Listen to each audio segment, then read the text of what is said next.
rise with me, get fly with me, stay lit with me, take a trip with me, flow with me, grow with me, dream with me, vibe with this frequency.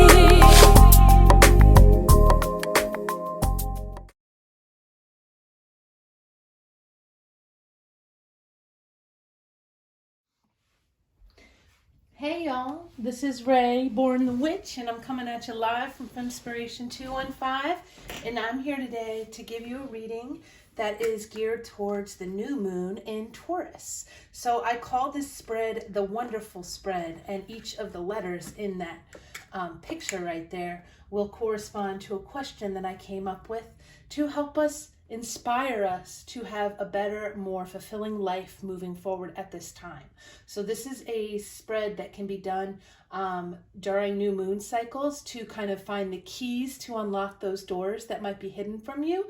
Or this could be about how to kind of realign with your purpose and with your strategy to make things happen, to make your magic happen in your life. So I'm coming to you with different questions that I came up with, kind of inspired by that little picture that I had hanging in my room for quite some time. So the first question, and I'm going to be using the Bernard Charles, the Colormageoracle deck, and this deck is beautiful, and it really does inspire me and give me lots of messages. It also has, chakra alignments and colors as well, so that can help you kind of figure out where you're needing to focus your energy and your healing at this time as well. So the first question that we ask for the W is, what has been hard won? So what has been something in your life that has been hard won? So we are going to ask the Colormageoracle something that has been hard won in the collective's life at this time. Woo! I'm not going to take all of it, but I will take both of these. So there's two that came out. There is the Luna Moth, which is Goddess Ishtar, actually.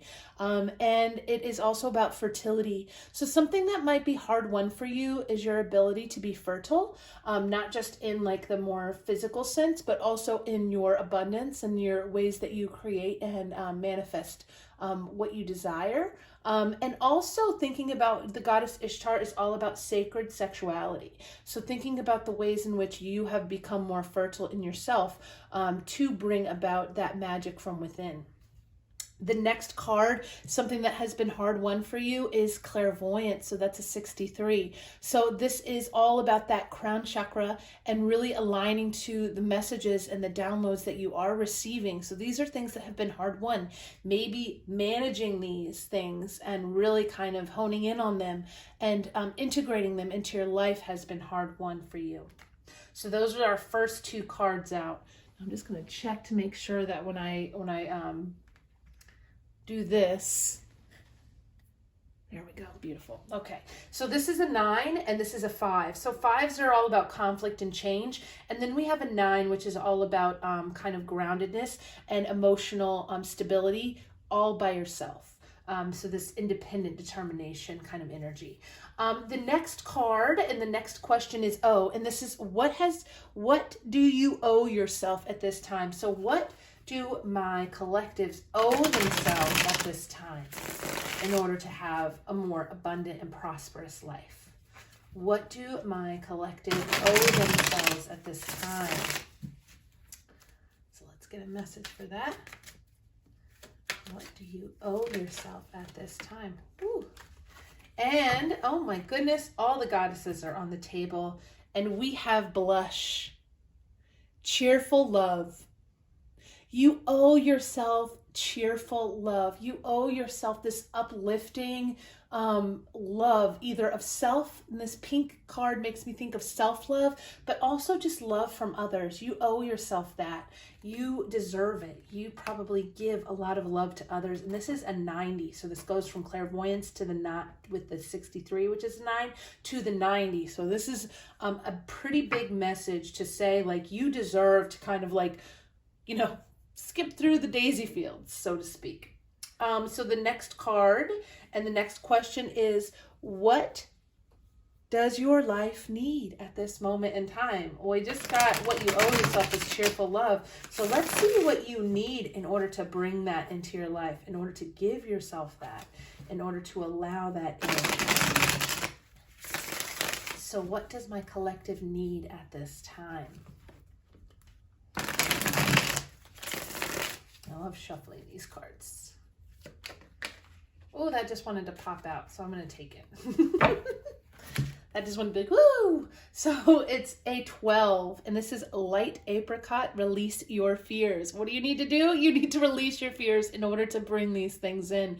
You need to allow the universe to give you what you rightfully deserve, to allow you to actually see that there is something beyond what you've imagined for yourself. And you are seeing this as like the sacral chakra energy. So releasing your fears around intimacy of self and intimacy with others in order to have that come into your alignment. So the goddess Ishtar is actually a really great energy to work with. I express gratitude for her energy every day because she has come into my life to work with me.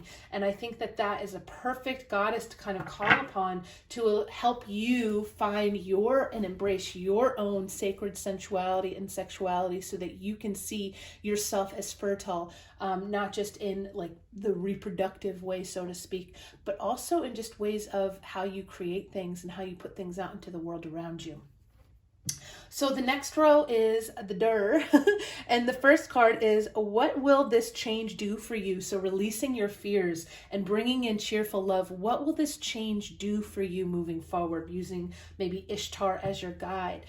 So we're going to get that message now. So what will this change do for the collective? This change around embracing Ishtar and embracing this desire to let go of fear. What will this change do for you in the long run, for your life? And we have a 100, and this is Archangel. And so this is invoking the archangels into your life and invoking the guardians into your life to help you with this. So as you release and let go of your fears, as you kind of embrace this need and this want and this desire to have cheerful love come in, you will be invoking the angels and the guardians to help you bring that about. And I think that is a perfect kind of message to go on underneath the goddess Ishtar as this ancient Babylonian goddess of war. She's also the goddess of, like I said, this sacred sexuality and sensuality. She is a goddess that really understands the balance of both. She understands the in-between. She understands the masculine and the feminine form and the ways that you can express yourself in both lanes simultaneously, and to embrace all the things that you desire, not just the things that you pigeonhole yourself into. So invoking the guardians to help you release and learn and express yourself in new ways is essential, and that is definitely a good message that there are with this indigo card as clairvoyance, there are messages trying to come in from your guardians and your guides that maybe you need to allow more light in so that you can actually receive those messages and those blessings. So the next card is E, and where do you need to be a little extra in your life? So maybe you need to turn it up a little bit. So maybe you need to turn up the dials in your life in order to bring these things into fruition and into alignment. So where does my collective need to be a little extra at this moment in time? So let us see what the message is. A little extra. Where do you need to be a little extra right now? And we have Taifa with 75, which is earth energy, grounding yourself into the earth energy, into the earth elements, and really getting yourself grounded in there will bring about those things for you. And you do need to practice this.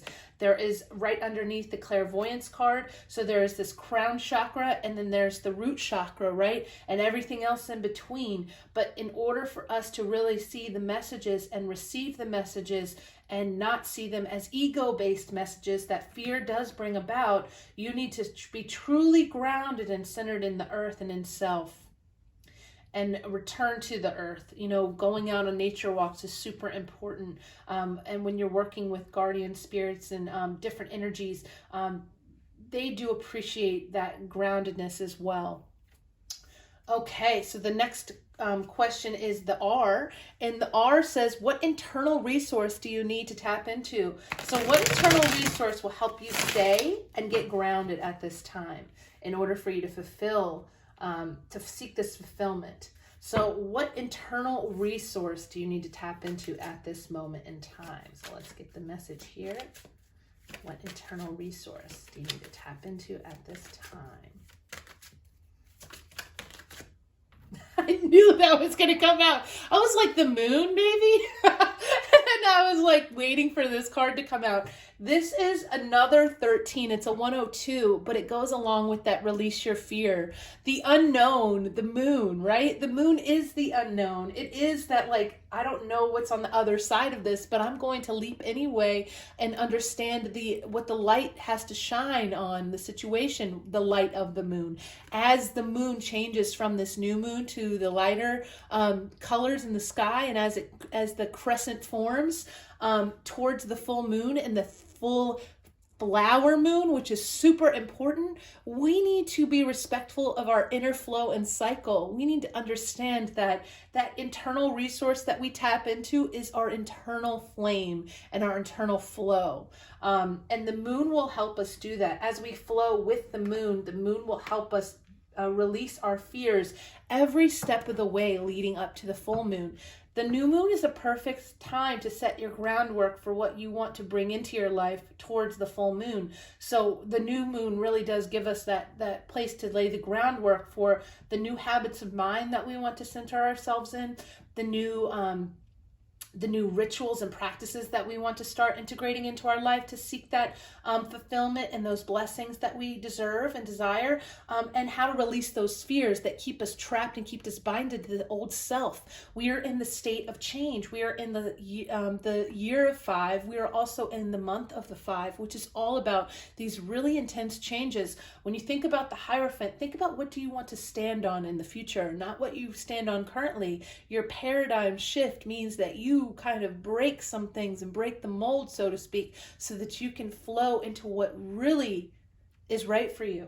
And I think that the moon and leaning on the moon for that energy and that magic is super essential. That is definitely the internal resource to tap into.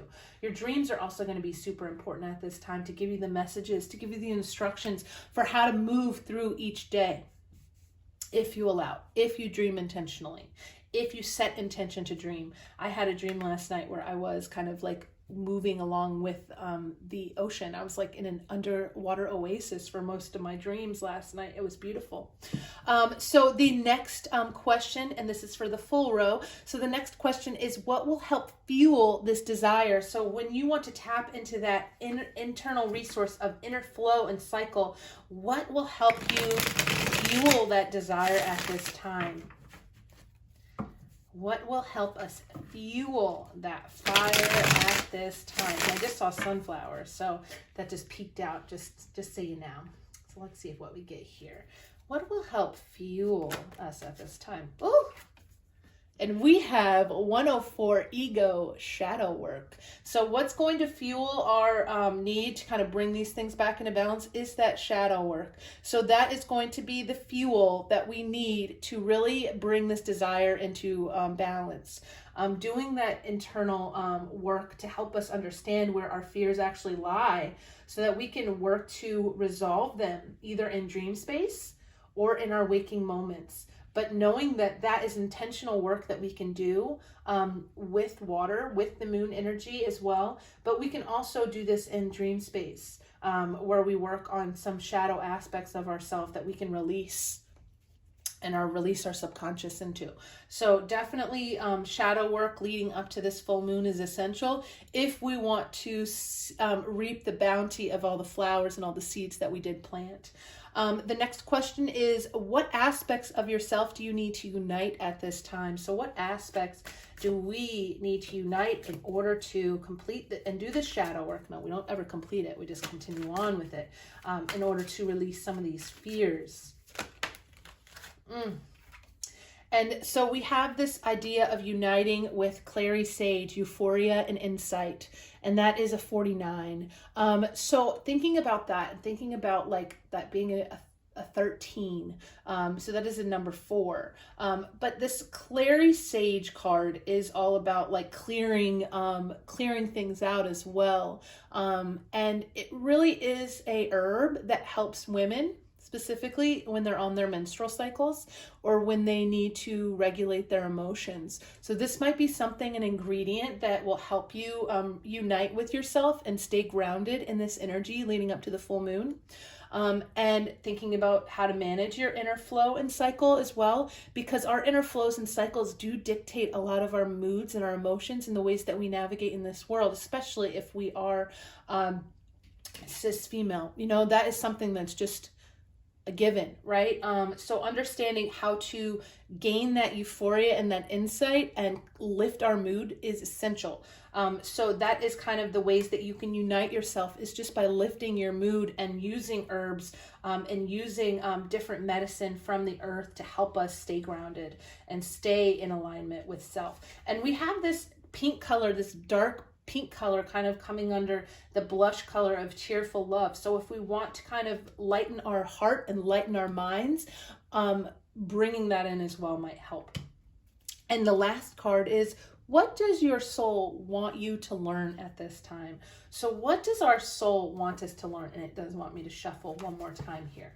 What does our soul want us to learn at this time in order to embrace this new life that we want for ourselves?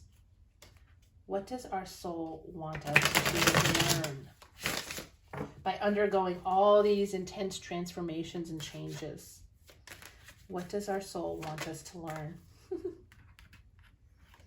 And we have a 42 dusty rose, and this says, your love has aged.